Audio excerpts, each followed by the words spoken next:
99% of people are not willing to do what it takes to make their dreams come true. When you hear the word sacrifice, does it sound like something negative to you, like you don't even want to be a part of it? Most people think that sacrifice is giving up something that you can't live without. I like to think of sacrifice as giving up something that produces low energy and replacing it with something that produces high energy. I'm Afro Senpai, and I hope to make everybody feel comfortable and confident with investing by documenting my own wealth building journey. Today we're talking about the sacrifices that you need to make if you want to become a millionaire. Let's go. At the center of bringing any dream into fruition is self-discipline. Now, before we begin, there's multiple ways to become a millionaire. You can do it the slow route as long as you started early at 18 and you started investing in index funds. You'll hit $1 million by your 60s, but I'm talking about people who look at their lives and say, I'm tired of what I've been doing and I want to do my own thing. I want to be financially independent and retire early. These are the sacrifices that you need to make to be on faster track to become a millionaire. First on the list, and this is a no-brainer, wasting time. I remember begrudgingly giving up extra hours of watching my favorite shows, watching my favorite anime, playing my favorite video games, and for sure doom scrolling through social media. If you want to move to the next level in your life when it comes to wealth, you gotta stop wasting free time. Start to journal, start to make a map for yourself. What are the things you want to accomplish?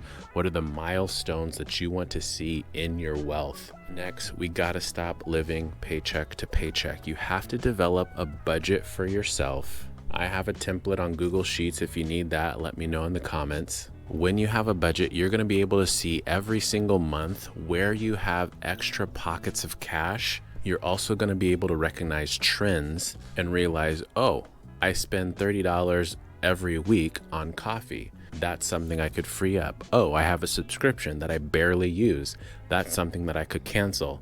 All of these things that you're canceling and giving up relate to free cash flow that you can then use. And this next one piggybacks off of the last one, luxury purchases. If you're somebody who shops for new clothes every month, stop it. Do you feel that you have to have the newest car every couple years?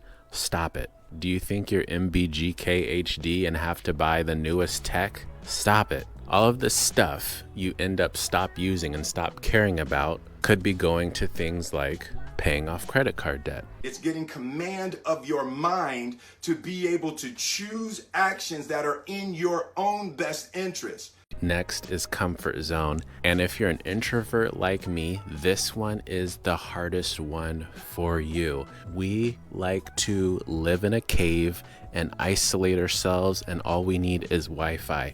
But if you want to become the first millionaire in your family within the next decade, you have to branch out, you have to network, you have to learn new skills, you have to meet new people. Piggybacking off of the last one is fearing failure. We have to give that up. If you think that you're going to get through life unscathed, you must be on something special. As a baby, we didn't start walking on our first try. When we were learning to ride a bike without training wheels, we didn't do it on the first try. Driving a car, trying to riz somebody up. Everything that is worthwhile involves some level of failure, and you need to understand that everything that's on the other side of fear is deliciousness and beauty. We still good? We're halfway through the list. Let me know in the comments how you're doing, how you're feeling. Do you feel like these are sacrifices that you are willing to give up? Are you willing to give up these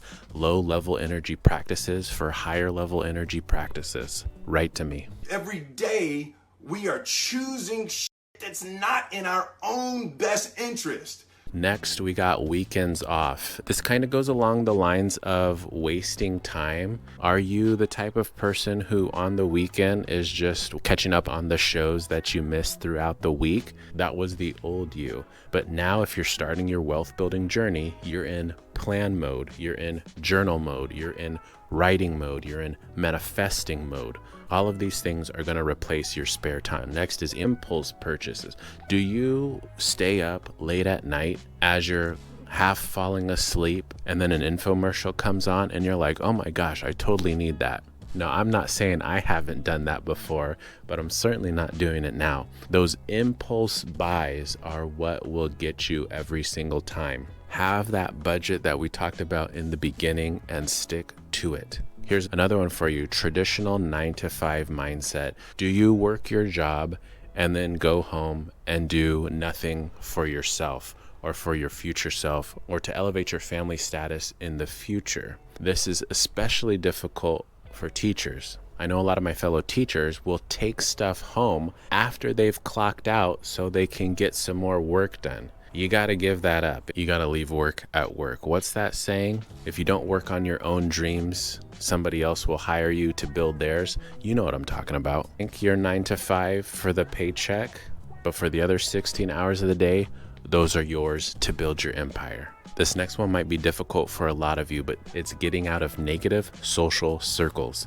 Do you have friends who always want to party? Do you have YOLO friends? Do you have friends who have no financial hopes and dreams and aspirations for themselves? Now, I'm not saying stop talking to these people. All I'm saying is you can no longer be going out with them 100% of the time. You don't have to lie to them. Just say, I'm working on something. I can't do it today. And something that relates to friends is letting people know of your goals. People don't want to hear that you just made $5,000 in a trade. People don't want to hear that your assets went up to 100K.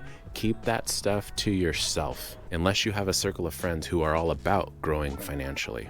And the last one, and the most important, is acquiring assets instead of liabilities. Liabilities are anything that takes money away from you. Your primary house, your primary car, YOLO friends. Assets are anything that will accumulate money for you. Stocks, Bitcoin, real estate investments, business, aka the pillars of wealth, but that's a whole nother video. Buy assets, avoid liabilities. So if the world is attacking you and the world wants to fight you and the world's trying to hold you down, so you're going to kick yourself in the balls? So you're going to stop yourself from getting what you dream. And that's going to do it for this episode. Let me know in the comments what you guys think will be the easiest for you to start implementing, as well as the hardest. If you found value in this video, please pay that like tax. Consider subscribing to the channel. I'm almost done wrapping up a financial literacy book geared towards high school graduates, but it's really knowledge that anybody can benefit from. So if you want to join the mailing list to get it for free, as long as you provide me with some sort of feedback, I'll send you the rough draft. Look for my D Corp email in the description. And finally, share this video with somebody who's been talking about changing up their finances, wanting to move to a different level of wealth in their life so they can benefit from it. And until the next one, remember to smile because you are beautiful. Peace.